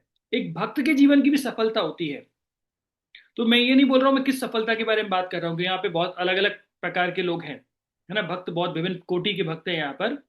तो मैं बोल रहा हूँ यहाँ पे सफलता आप निकालिए, आपके जीवन में आप क्या सफलता चाहते हैं। तो जो भी चाहते हैं तो उसका एक ही फॉर्मूला है, फोकस माइनस डिस्ट्रैक्शन। फोकस अर्थात आपको पूर्ण रूप से ध्यान केंद्रित करना पड़ेगा, माइनस डिस्ट्रैक्शन मतलब जो चीजें आपको विक्षेपित करती हैं, आपको अलग हटाती हैं आपकी सेवा करने से, वो। कोई व्यक्ति कितना भी एक्सपर्ट हो जाए लेकिन उसे फोकस रखना ही पड़ेगा। आप में से बहुत सारे लोग हैं जिन्हें कार चलानी आती होगी, टू व्हीलर चलाने आते होंगे, है ना। बहुत सारे लोग हैं, कितने लोगों को आती है? मुझे आती है। मैं कितने भी साल से कार चला लूं, क्या मैं आंखें बंद करके गाड़ी चला सकता हूं क्या? अभी अगर फोन देखकर व्यक्ति गाड़ी चलाएगा तो क्या होगा? नजर हटी और फिर नुक्ती पुड़ी बटी, वही वाला काम होता रहता है। तो यहां पर तो फोकस मतलब आपको फोकस होना पड़ेगा, आप कितने भी एक्सपर्ट पर्सन हो, लेकिन अगर आप फोकस नहीं करेंगे तो दुर्घटना घटेगी ही। अगर ये फोकस का फॉर्मूला एक गृहिणी अपनी लाइफ में लगाएं, अगर वो फोकस नहीं है अपने परिवार पर, डिस्ट्रैक्शन ज्यादा आ रहे हैं अलग अलग चीजों के, तो उनकी जो जीवन है खत्म हो जाएगा। पति अपनी जिम्मेदारियों के प्रति फोकस नहीं है, एक भक्त अपने जीवन के प्रति फोकस नहीं है, हम जब जब करने बैठ रहे हैं तो हमें देखना पड़ेगा कि भाई क्या कौन सी चीजें जो मुझे डिस्ट्रैक्ट कर रही है मेरी भक्ति में आगे बढ़ने से। मैं जब करने बैठी तो एक हाथ, भगवान ने दो हाथ दिए हमें, एक हाथ अगर जप में है तो दूसरा हाथ फ्री रहता है ना, तो फोन के लिए दिया है, देखिए स्क्रॉल कर सकते हैं। तो ये फोकस है, डिस्ट्रैक्शन है। तो आपकी सफलता तब तक आगे बढ़ेगी, इसको आगे बढ़ाना है जब वाले को, और ये डिस्ट्रैक्शन वाले को नीचे हटाना है। तो भक्ति में भी आगे बढ़ना है, यही है। कोई स्टूडेंट है, वो पढ़ाई अच्छा करना चाहता है, तो फोकस बढ़ना पड़ेगा और सोशल मीडिया वगैरह से दूर हटना पड़ेगा। पहले के गेम वगैरह ऐसे डिजाइन किए जाते थे, ऐसे होते थे तो व्यक्ति का फोकस बढ़ाते थे। जैसे मान लीजिए पहले बच्चे ऐसा खेलते थे, आपने देखा है ये गेम? जो पहले के लोग होंगे उन्होंने जरूर ये देखा होगा कि बच्चे टायर लेके ऐसे घुमा रहे होते हैं, उससे फोकस बढ़ता है उनका। ये खेला है कंचे? नहीं तो देखा होगा आपने कैसे कंचे खेलते थे, वो भी आपके फोकस को बढ़ाते थे। गिल्ली डंडा खेला है? ये भी फोकस बढ़ाता है। लेकिन आजकल जो बच्चे मोबाइल में खेलते हैं उससे फोकस नहीं बढ़ता है, उससे बीमारियां बढ़ती हैं। अभी एक बहुत फेमस ऑथर हैं, इन्होंने गेम ऑफ थ्रोन्स करके ऐसे बहुत अच्छे गेम और वो लिखे हैं। उनकी नई ये बुक भी आ रही, the winds of the winter, और उसमें एक उन्होंने आइस कोल्ड एंड हॉट करके ऐसा करके बुक भी लिखी है, जो कि इतनी फेमस हुई, इतनी फेमस हुई है कि इसकी कोई लिमिट नहीं है। बहुत फेमस है। ये क्या बोलते हैं? I want to live a life distraction free, मैं डिस्ट्रैक्शन फ्री लाइफ चाहता हूँ। इतना फेमस ऑथर है, इतना अमीर व्यक्ति है, लेकिन ना तो फेसबुक पे है, ना ट्विटर पे, ना व्हाट्सएप पे है। और ये इन्होंने, या आप लैपटॉप जो देख रहे हो आप, क्या बोलते हैं इसको, कंप्यूटर, ये पुराने जमाने का ऐसा कंप्यूटर है जिसपे बैठ के वो टाइप करके लिखते हैं। बोले कि अभी नए जमाने का करेंगे, व्हाट्सएप स्टेटस आ जाएगा, नहीं तो फेसबुक आ जाएगा, नहीं तो ये आ जाएगा, अलग अलग चीजें आती रहती है। तो जितना डिस्ट्रैक्शन फ्री आप रहोगे उतना ज्यादा फोकस कर पाओगे। अगर फोकस नहीं कर पाएंगे तो फिर प्रॉब्लम आती ही है। कई बार भक्त लोग बोलते हैं प्रभु जी हम कब से जप करे जा रहे हैं, करे ही जा रहे हैं, भगवान के दर्शन ही नहीं हो रहे, मुरली की आवाज नहीं आ रही, मोर पंख नहीं दिखाई दे रहे हैं, गाय के कुछ भी नहीं दिखाई दे रहा है। अरे भाई हमारी भक्ति देखिए, हमारा लेवल देखिए, जिस प्रकार की भक्ति हम कर रहे हैं उसका क्या है। पहली बात तो कृष्ण को देखने का प्रयास नहीं करना चाहिए, है ना, हमें केवल अपना जप करना है। दूसरी बात है, हमें अपराधों से बचना चाहिए। और आजकल क्या है ना, ये अपराध ज्यादा हो रहा है, असावधानी पूर्वक जप करना, ये सारी चीजें जो हैं वो अपराध की बहुत बड़ी वो आती है। इसलिए भगवान भगवद गीता में बोलते हैं व्यवसायत्मिका बुद्धि एको कुरु नंदना वही शाखा अनंत बहुत सा कहने से बुद्धियो व्यवसायत्मिका। तो भैया आपको क्या करना पड़ेगा? व्यवसाय, एक व्यवसायी व्यक्ति होता है उसकी बुद्धि कैसी होती है? केवल एक चीज, प्रॉफिट। बहुशाखा नहीं, बहुशाखा मतलब बहुत सारी जगह आप मल्टीटास्किंग करेंगे, कभी नहीं होगा। साइंटिस्ट भी बोलते हैं मल्टीटास्किंग जैसी कोई चीज नहीं होती, मल्टी प्रोसेसर जैसी चीज नहीं होती है। व्यक्ति को सिंगल वर्क पे फोकस करना पड़ेगा। हम क्लास भी सुनते जाएंगे प्रभु जी, रोटियां भी बनाते जाएंगे, घर के काम भी होते जाएंगे, पास वाले से बात भी कर लेंगे, ये भी कर लेंगे। हाँ हो जाएगा, लेकिन वो क्या होगा, इस इनकमिंग और आउटगोइंग दोनों चालू हो रहेंगी। सुनते जाएंगे चले जाएंगे, लेकिन हमें इनकमिंग और आउटगोइंग दोनों चालू नहीं करना है, इनकमिंग और फिर उसे हृदय में तक लेके आना है। ठीक है। अब हम आई पे बढ़ते हैं, instant gratification versus long term पे ऑफ। तो आई मतलब इंस्टेंट ग्रेटिफिकेशन, मतलब हमें तत्काल कुछ चीजें चाहिए, या फिर हम लंबे समय के बारे में बात कर रहे हैं जिसे शास्त्रों में बोलते हैं श्रेयस और प्रेयस। प्रेयस अर्थात जो हमें अच्छा लगता है, बिल्कुल अभी चाहिए। लेकिन श्रेयस क्या होता है? जो हमें अंत में जाके खुशी देगी।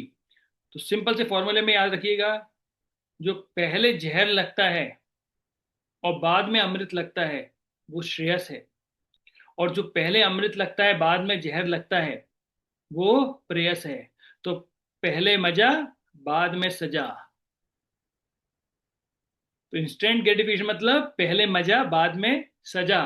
कोई सिगरेट पीना चालू करता है, पहले तो अच्छा लगता है देख के, बड़ा कूल कूल लगता है व्यक्ति को और बड़ा स्टाइल लगता है, हीरो की स्टाइल लगती है।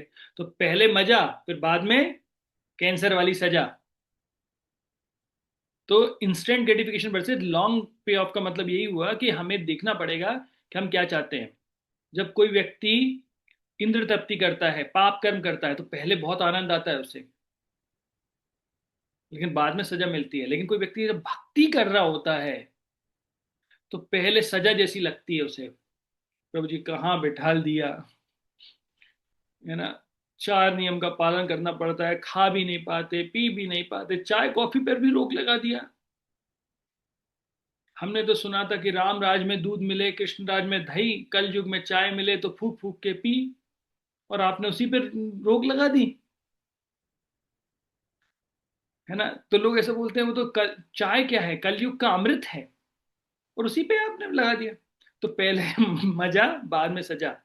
तो लेकिन भक्त लोग क्या करते हैं, पहले सजा बननी होती, भक्ति तो अमृत ही है, वो पहले भी अमृत थी और बाद में भी अमृत ही है। तो लेकिन उसके लिए वो सत्वगुण में रहना पड़ेगा, तब वो दोनों साइड मजे मजे लगते हैं। तो हमको कभी भी don't burn your opportunity for a temporary comfort. तो कभी भी अपनी अपॉर्चुनिटीज, अच्छा जो आपके पास विकल्प आए हैं अच्छे, आप पर कुछ आपको अपॉर्चुनिटीज मिल रही हैं आगे बढ़ने की, भक्ति में आगे बढ़ने की, उसे टेम्परेरी अर्थात तत्क्षणिक सुखों के लिए नहीं व्यर्थ करना चाहिए, है ना। हमें लगे कि नहीं प्रभु जी ठंड बहुत पड़ रही है, बढ़ रही है, तो दो एक कप चाय में क्या बिगड़ जाएगा, है ना, इससे क्या हो जाएगा, नहीं। कभी भी अपने अंदर, जैसे बोलते हैं ना, सत्य नहीं डोले जैसे सत्यवती नारी का, मन नहीं डिगे जैसे साधु ब्रह्मचारी का, अटल विश्वास जैसे प्रभु के पुजारी का। तो अटल विश्वास क्या है, प्रभु के पुजारी का। तो ये अटल विश्वास होना चाहिए और अटलता के साथ आगे बढ़ना चाहिए। हाँ। तो जो चीज जो मैंने आपको अभी बताई थी ऑलरेडी, कि जो चीज शुरू में अच्छी लगती है और बाद में क्या होता है उस पर डिपेंड करता है। जो चीज शुरू में अच्छी लग रही है अंत में विष की तरह होगी। तो सतोगुण जो होता है वो शुरू में थोड़ा विष जैसा लगता है, मुश्किल लगती है, लेकिन बाद में वो अमृत की तरह काम करता है। जैसे सुबह जल्दी उठना, जो व्यक्ति सुबह उठते हैं वो जानते हैं कि सुबह जल्दी उठ गए, जप हो गया, पूरा दिन खाली है, सब कुछ अच्छे से कर सकते हैं। लेकिन जो नहीं उठ पाए पूरा दिन परेशान रहते हैं। तो इन्होंने क्या कहा, achievers don't submit to instant gratification, they invest in the long term पे ऑफ। तो जो कुछ लोग होते हैं जो अचीवर्स, मतलब जो जीवन में कुछ कर पाते हैं, चाहे भक्ति में, चाहे अपने गृह कार्यों में, चाहे अपने जॉब में, या अपने किसी भी पढ़ाई में भी, तो वो लोग क्या करते हैं, शुरू की कभी भी छोटी छोटी चीजों पे, छोटी छोटी इंद्र तृप्ति में नहीं लगते हैं। वो क्या करते हैं, लंबी चीज में इन्वेस्ट करते हैं। जैसे मैं इतने सारे बच्चों का कई बार इंटरव्यू सुनता हूँ जिनने 12 टॉप किया, जिन्होंने IIT टॉप किया, वो लोगों ने बोला हमने सालों भर तक फोन को हाथ ही नहीं लगाया। 2 साल पहले लगाया था, 3 साल पहले लगाया था, घर वालों ने छोटा फोन दिलवा दिया, इसमें कोई सोशल मीडिया नहीं, कुछ नहीं। तो जब इतना इन्वेस्ट करते हैं तब जाके वो लॉन्ग टर्म में हमें चीजें प्राप्त होती हैं। लेकिन नहीं करेंगे, फिर बोलेंगे प्रभु जी भक्ति में मजा ही नहीं आ रहा, कैसे आएगा। तो हमें क्या करना पड़ेगा, इंस्टेंट ग्रेटिफिकेशन को हटा के लॉन्ग टर्म की तरफ आगे बढ़ना पड़ेगा। लास्ट ई की तरफ चलते हैं, जो हमारा आज का लास्ट ई है सेल्फी का, लाइफ ऑफ एंजॉयमेंट और लाइफ ऑफ एनलाइटनमेंट। तो एक व्यक्ति है जो कलरफुल जीवन जी रहा है एंजॉयमेंट वाली, और एक व्यक्ति है जो लाइफ ऑफ एनलाइटनमेंट की जीवन जी रहा है। एनलाइटनमेंट मतलब होता है उजागर करना या फिर जीवन में साक्षात्कार करने वाला। तो कैसा आप जीवन जीना चाहते हो अपने लिए, तो दो टाइप की क्लब हैं। अब मैं आपको दो टाइप के क्लब दिखाऊंगा, है ना। तो पहला क्लब ये आइसक्रीम क्लब है। तो वो बोलते हैं enjoy it before it's melt. तो आइसक्रीम का मजा लो इससे पहले कि वो पिघल जाए। उसी तरीके से जीवन का आनंद लो इससे पहले वो निकल जाए। तो आइसक्रीम का मजा मजा लेना है किससे पहले, इससे पहले पिघल जाए। या फिर जीवन जियो इससे पहले कि वो खत्म हो जाए, व्यतीत हो जाए, तो ये आइसक्रीम क्लब है। दूसरा है ये हमारा कैंडल क्लब। तो ये बोलते हैं एनलाइटन बिफोर इट्स मेल्ट। तो मोमबत्ती जब जलती है, वो पिघलती है, लेकिन वो प्रकाश देकर जाती है, खुद का जीवन भी प्रकाशित करती है और दूसरों का भी प्रकाशित करती है। तो अभी आपके पास दो क्लब हैं। एक है आइसक्रीम क्लब, वो बोलते हैं एंजॉय करो लाइफ को, इससे पहले पिघल जाए। यावत जीवित सुखित जीवित, जब तक जियो आनंद से जियो। भस्मी भूत पुनः आगमन, मतलब एक बार जब शरीर मर गया तो कहाँ पता किसको कैसे कौन कब आएगा, है ना। जियो घी घी पियो, ऐसा वो बोलते थे चार वक्त फिलोसफी के, आनंद से जियो। और दूसरा है एनलाइटनमेंट, ऐसा जीवन जो अपने जीवन को भी प्रकाश दे और दूसरे के जीवन को भी प्रकाशित करे। तो आप किस क्लब के मेंबर बनना चाहते हैं, आइसक्रीम क्लब या फिर कैंडल क्लब?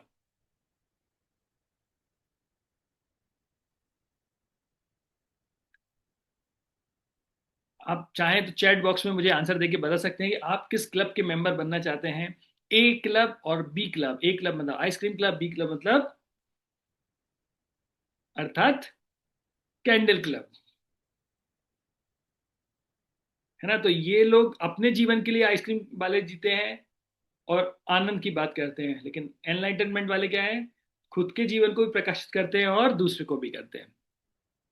बहुत बहुत धन्यवाद कैंडल क्लब के मेंबर्स के लिए, बहुत बहुत धन्यवाद। तो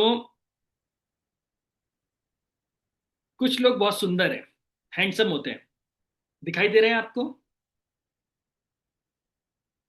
है ना, कितने हैंडसम है ये लोग। कुछ लोग बहुत सुंदर होते हैं, ब्यूटीफुल होते हैं, है ना। अब मैं आपको एक बहुत सुंदर और हैंडसम व्यक्ति का फोटो दिखाऊं,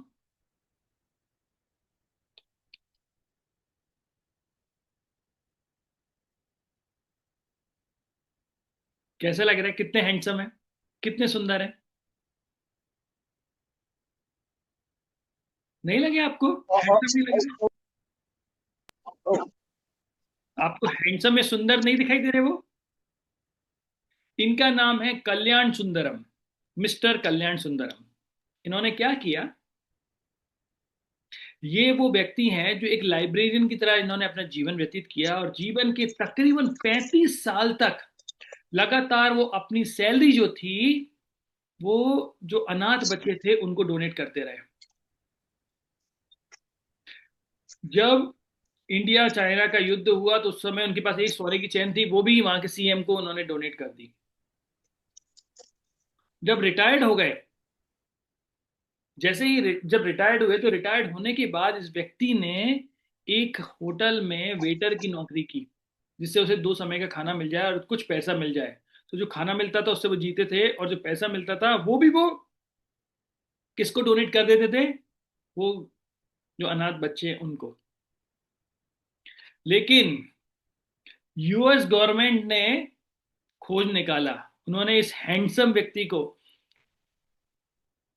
इस खूबसूरत व्यक्ति को निकाला और उसको बोला मैन ऑफ मिलेनियम, और उसको करीब मैन ऑफ मिलेनियम लेके उन्हें इस अवार्ड से अवार्ड दिया कि ये व्यक्ति जिसने पूरा जीवन केवल मानवता के लिए किया है, उनको उन्होंने 30 करोड़ रुपए दिए। 30 करोड़ रुपए उनको अचीवमेंट के लिए दिए, और उन्होंने क्या किया, वो 30 करोड़ रुपए भी गरीबों या अनाथ बच्चों के लिए दान कर दिए। अब जरा देख के बताइए, क्या ये व्यक्ति आपको सुंदर दिखाई दे रहा है? हाँ। क्या हैंडसम दिखाई दे रहा है? हाँ। पहले जो थे ना, वो सब फॉल्स थे। जो मैंने आपको दिखाया ना, ये हैंडसमनेस नहीं है। ये ब्यूटी नहीं है। रियल ब्यूटी इनमें आ जाती है। एक बार एक मदर ने अपने बच्चे से पूछा, बेटा ये बताओ हमारे शरीर का सबसे इंपॉर्टेंट वाला पार्ट कौन सा होता है? तो बच्चा सोचने लगा। तो बच्चा सोच के बोलता है, मम्मा कान, क्योंकि हम कान से सुनते हैं। तो बोलते हैं नहीं, कान नहीं होता है, क्योंकि कान से हम अच्छा भी सुनते हैं, बुरा भी सुनते हैं। हम्म। फिर थोड़े समय बाद मम्मा पूछती है, बेटा बताओ, हमारे शरीर का सबसे अच्छा पार्ट कौन सा होता है? सबसे बेस्ट पार्ट कौन सा है? तो वो बच्चा बोलता है, मम्मा आंखें, आइस, है ना, जो आइस है वो सबसे सुंदर पार्ट होती है। मम्मा बोलती है, नहीं, आंखें भी हमारे शरीर का सबसे इंपॉर्टेंट पार्ट नहीं होता है। तो बच्चा सोचने लगा, ऐसा क्या होता है, क्या होता है? एक बार उसके दादाजी एक्सपायर हो जाते हैं, दादाजी मर जाते हैं। और जब उसके दादाजी एक्सपायर हो जाते हैं, उसकी मदर अपने बेटे को लेके आती है, और दादाजी वहां पे पड़े हुए रहते हैं, तो लेटे हुए रहते हैं, एक्सपायर हो गए हैं वो, उनकी डेथ हो गई है। अपनी वजह पूछते हैं, बेटा बताओ, शरीर का सबसे इंपॉर्टेंट पार्ट कौन सा होता है? बच्चा गुस्से से मदर को देखता है, बोलता है, अरे अभी तक मुझे लगा कि ये गेम मेरा और मेरी मम्मी के बीच में चल रहा था, लेकिन यहाँ तो मेरी मदर ऐसे टाइम ना, सब लोग रो रहे हैं, परेशान हो रहे हैं, वहां पूछ रही है। तो बोलती, मम्मा आपको शर्म आ रही है ऐसे पूछ रहे हो? बोलती, बेटा यही सही टाइम है, यही सही टाइम है इस प्रश्न का उत्तर देने के लिए। तो उन्होंने बोला कि क्या? तो बोला, बेस्ट पार्ट जो हमारे शरीर का होता है वो होता है कंधे। क्यों? क्योंकि ये कंधे दूसरे को सपोर्ट देते हैं जब व्यक्ति कठिनाई में होते हैं। तो अगर हमारे पास वो कंधे हैं जो हमें, जब हम दुखी हैं, परेशान हैं, साथ दे रहे हैं, तो वो इस जीवन की सर्वोच्चता है। ऐसा लोग बोलते हैं कि अगर खोल लेते दिल दोस्तों के साथ, तो नहीं खोलना पड़ता औजारों के साथ। तो अगर दोस्तों के साथ अगर आपने दिल खोल लिया होता, तो औजारों की आवश्यकता ही नहीं पड़ती। तो शरीर का सबसे इंपॉर्टेंट पार्ट है आपके कंधे, क्योंकि आप इससे दूसरों को सहायता देते हैं, दूसरों को हेल्प करते हैं। जब आप दूसरों को हेल्प करते हैं तो इस जीवन की सार्थकता बनती है। अगर हम दूसरों की हेल्प नहीं करते तो उसकी सार्थकता नहीं होती। मैंने आपको अभी बताया था, व्यक्ति वो क्या है, मैन ऑफ मिलेनियम है, जिसने इतना सब कुछ किया। अब मैं आपको बताता हूँ मैन ऑफ यूनिवर्स के बारे में। एक ऐसे व्यक्ति के बारे में आपको बताता हूँ जो मैन ऑफ मिलेनियम या ऐसा नहीं है, वो मैन ऑफ यूनिवर्स है। क्यों? उस व्यक्ति ने अपने सारा जीवन केवल कृष्ण भक्ति, गुरु के आदेश और हरि नाम में व्यतीत किया। अपने जीवन का हर क्षण केवल भगवान की सेवा में लगाया। अपनी 70 साल की आयु में, जिस समय लोग आराम करने के लिए जाते हैं, सभी परेशानियों से दूर रहकर शांत रहना चाहते हैं, ऐसे व्यक्ति ने उस समय उन आरामों को छोड़कर, उस शांति को छोड़कर परेशानियों की तरफ मोड़ लिया और अमेरिका गए। जहां लोग अकेले रहते हैं, परेशान होते हैं, ऐसी जगह उनका सहारा बने। जाते जाते उन्हें कई बार हार्ट अटैक भी आया, लेकिन वो गए। उनके पास रहने के लिए स्थान नहीं था, लेकिन उनके हृदय में इतना स्थान था कि सारा विश्व समा जाए। लोग सोते हैं, लेकिन उन्होंने अपनी नींद भी त्याग दी हमारे लिए। रात रात भर उन्होंने ग्रंथों को लिखा, रात रात भर वो जागते रहे हमारे लिए। उन्होंने हर प्रकार के कष्ट उठाए हमारे लिए। केवल गुरु के आदेश को मानने के लिए वो अमेरिका गए, उन्होंने इतने ग्रंथ लिखे। गुरु की सेवा के लिए और हरि नाम के बल पर वो गए। जब वो अमेरिका गए, उनके पास कोई सहारा नहीं था, कोई धन नहीं था, कोई किसी व्यक्ति का सहारा नहीं था, लेकिन केवल हरि नाम के बल पर भगवान की शरण लेकर वो अमेरिका गए। और अपने पूर्ण जीवन में केवल भगवान की सेवा की, हम जैसे पतितों का उद्धार के लिए काम किया। अगर प्रभुपाद जी नहीं होते तो कौन होता इस संसार में हमें करने के लिए? हम भी वही गटर में पड़े होते, वही भौतिक क्रिया कर रहे होते, लेकिन उनकी कृपा से। और वो एक ऐसे व्यक्तित्व थे जिन्होंने अपने जीवन के अंत काल तक, अंतिम क्षण तक अपने गुरु का आदेश का पालन किया। वो बुक ट्रांसलेट करते रहे, भक्तों की सेवा करते रहे। वो हैं अभय चरणारविंद भक्ति वेदांत शिल प्रभुपाद जी। जगत गुरु शिल प्रभुपाद की जय। तो शिल प्रभुपाद जी जिन्होंने हमें हर चीज दी, तो वो मैं बताना चाहता हूँ, वो वर्ड ऑफ यूनिवर्स है, उन जैसा कोई और नहीं हो सकता है। तो बेस्ट पार्ट हमने देखा बॉडी का, और बेस्ट पार्ट इस वर्ल्ड का शिल प्रभुपाद जी। जब आई रिप्लेस हो जाता है वी से, तो इलनेस बिकम वेलनेस हो जाती है, तो आप अच्छे होने लगते हैं। तो ये लास्ट स्लाइड है। If you are beautiful it's God gift to you. अगर आप सुंदर हैं तो ये भगवान की आपके लिए एक गिफ्ट है। But if you live your life beautiful it's your gift to God. और अगर आप अपने जीवन को अच्छे से जीते हैं तो ये आपकी गिफ्ट होती है भगवान के लिए। बहुत बहुत धन्यवाद इतने धैर्यपूर्वक से सुनने के लिए और मुझे अवसर देने के लिए कि मैं कुछ बोल पाऊं। जगत गुरु शिल प्रभुपाद की जय। हरे कृष्णा।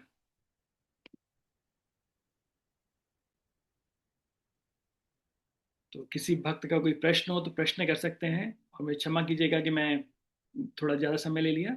ओके, तो आप हैंड रेस कर सकते हैं। तो संतोष सी जी ने हाथ खड़ा किया है जी। आप हरे कृष्णा प्रभु जी, दंडवत प्रणाम। बहुत ही सुंदर क्लास रहा प्रभु जी।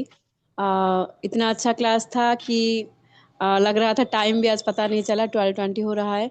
प्रभु जी, ये स्लाइड सब मतलब मिल पाएगा क्या? जैसे आप वन वन स्लाइड ये शो करके एक्सप्लेन कर रहे थे, तो ये स्लाइड सब मिल पाएगा क्या प्रभु जी? बिल्कुल माता जी, मैं आपको दे दूंगा। और मैं आपको एक चीज़ और बताऊंगा कि मैं बहुत बहुत धन्यवाद देना चाहूंगा हमारे गोपी जन प्रभु, या प्राण एक धन गोपी धन प्रभु या ऐसे करके डिवोटी हैं, जिन्होंने रियली ये लेक्चर दिया था और उन्होंने ये स्लाइड्स बनाई थी। मैंने ये लेक्चर एक बार सुना था तो मैंने उसके पर ही ये लेक्चर दिया है, उनसे इंस्पायर होके। मैं बिल्कुल आपके साथ ये स्लाइड्स शेयर कर दूंगा माता जी। जी प्रभु जी, थैंक यू सो मच। प्रभु जी, एक क्वेश्चन था। जैसे जपा के रिगार्डिंग आप बोल रहे थे, तो जैसे जप करते समय तो मन तो इधर उधर भटकना नहीं चाहता, मतलब चाहना चाहिए, वो तो अपराध होता है।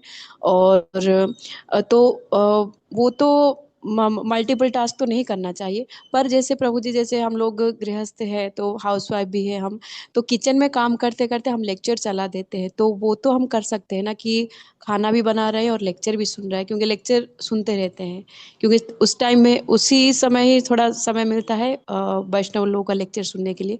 तो ये तो हम कर पाएंगे ना प्रभु जी? हरे बिल्कुल कर कृष्णा। पाएंगे माता जी।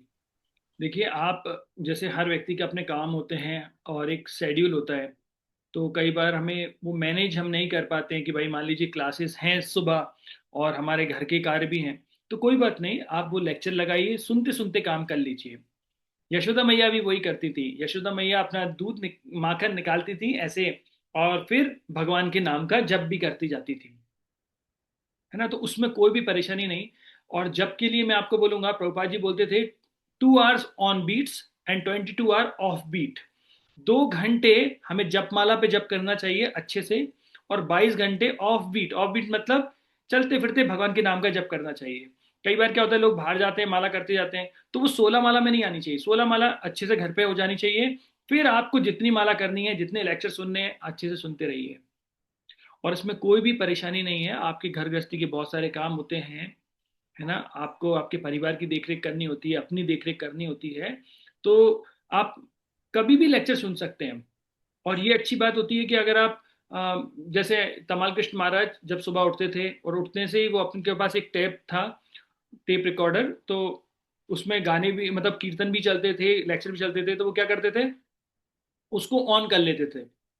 और जब वो वॉशरूम में भी गए तो उसको लटका दिया, वो लेक्चर चल रहा है, नहाते भी जा रहे हैं, अपने दैनिक दिनचर्या भी हो गए, कपड़े पहन लिए, सब कुछ कर लिए, और वो लेक्चर भी चलता रहता है। इससे हम लोग क्या रहेंगे, हमेशा कृष्णमय रहेंगे। कई बार लोग यात्राओं में जाते हैं, या यात्राओं में तो नहीं, जैसे मान लीजिए ट्रेन में जाते हैं, बस में जाते हैं, तो कई बार क्या होता है, मैं देखा अभी मैं आ रहा था तो ट्रेन में लोग जा रहे हैं और कुछ नहीं है तो ताश खेलना चालू कर दिया, गेम खेलना चालू कर दिया। उसकी जगह हम लेक्चर सुन सकते हैं, हम भगवत गीता पढ़ सकते हैं, उसमें कोई अपराध नहीं है ना। तो ऐसा आप कर सकते हैं माता जी। थैंक यू प्रभु जी। हरे कृष्णा, दंडवत प्रणाम।